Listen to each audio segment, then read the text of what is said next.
Welcome to the Anxiety Attic, where I make self-help videos for anxiety disorders. I've made a lot of videos on what maintains anxiety disorders and how you can use CBT principles to alleviate them. But in this series of videos, I'm going to look at why anxiety disorders develop in the first place. I'm starting with health anxiety, but I'll also be making videos on other anxiety disorders, so be sure to subscribe. What I tell you will be based on research and what I saw when I had my own practice. But I would also love to hear from you about what you think caused you to develop health anxiety. So please do comment below if you have anything that you are happy to share with other viewers.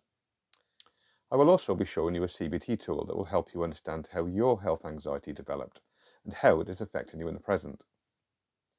Anxiety disorders are complicated and there is no one single cause. Often a number of factors come together to cause an anxiety disorder. This is why I get so frustrated when doctors tell their anxiety patients that you simply have low serotonin, leaving them with little hope other than a lifetime of medication. But I will not get into that now, as I have a whole video on that subject, which I have linked above if you're interested. So, what does cause health anxiety? There have been a number of studies to see if genetics are responsible for health anxiety. And although genetics may play some role, environmental factors play a much bigger role. So, what are these environmental factors? The first thing that can play a part is parenting. If a parent has health anxiety, then a child can learn maladaptive beliefs, behaviours and thinking patterns from the parent. This could be a parent who is constantly checking their own health, or it could be health anxiety by proxy, where a parent frequently takes their child to the doctor unnecessarily, or is overprotective of the child. The parent may have other anxiety disorders like panic disorder, GAD or OCD, which often have an overlap with health anxiety. The common factor is an exaggerated sense of threat, which can lead to the child developing maladaptive behaviours to try to protect themselves. Conversely, underprotective parents can also lead to health anxiety. As children, we rely on our parents to know when we need medical treatment or not. Children who are neglected through absent parents, addictions, mental health problems, or domestic violence grow up not feeling safe.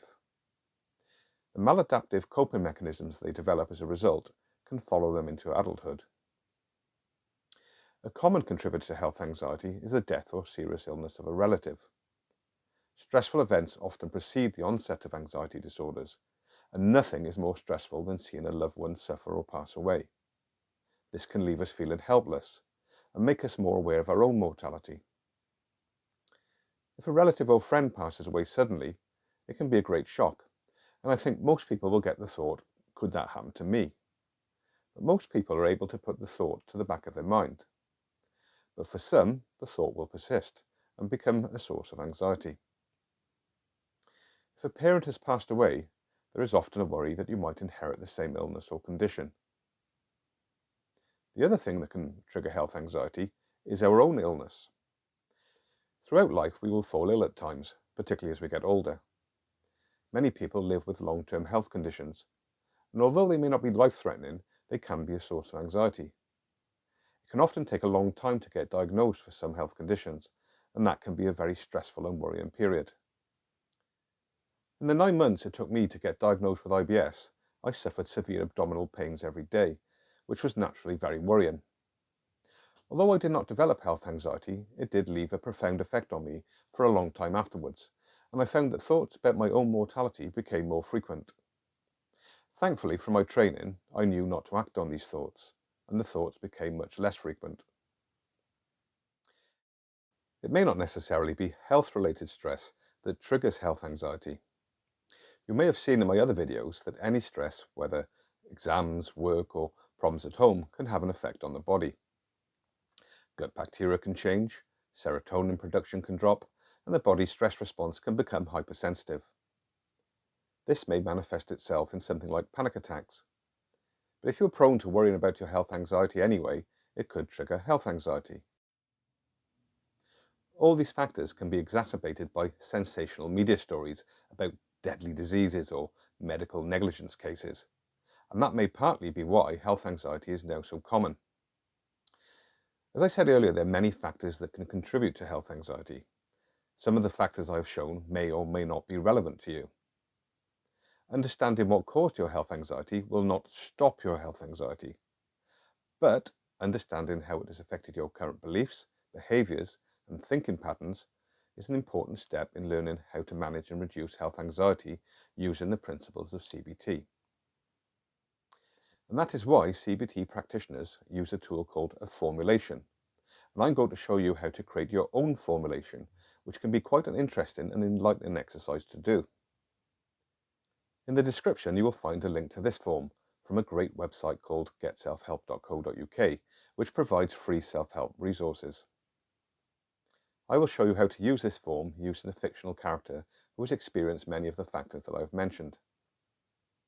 In past experiences, list any early life factors that you think may have contributed to your health anxiety.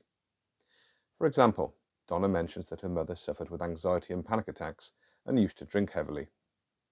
Her grandmother, who also suffered health anxiety, was very protective of her and looked after her when her mother was drunk. But her grandmother sadly died, leaving Donna in the care of her alcoholic mother. In the belief section, you write what beliefs and assumptions developed. Donna writes, "No one else will keep me safe, so I have to keep checking my health to make sure that I don't die. If I don't, I could get cancer and die like my grandmother." Other common beliefs are that I'm vulnerable to illness, or at a higher risk than others, or doctors can't be trusted. There are often several maladaptive beliefs. Critical incidents are specific events that provoke the onset of health anxiety or caused a significant increase in previously mild health anxiety. Donna writes finding a lump in her breast.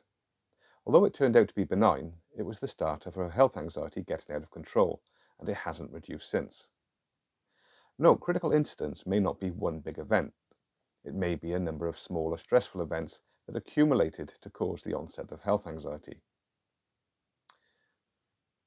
Triggers are the things that trigger episodes of health anxiety in the present.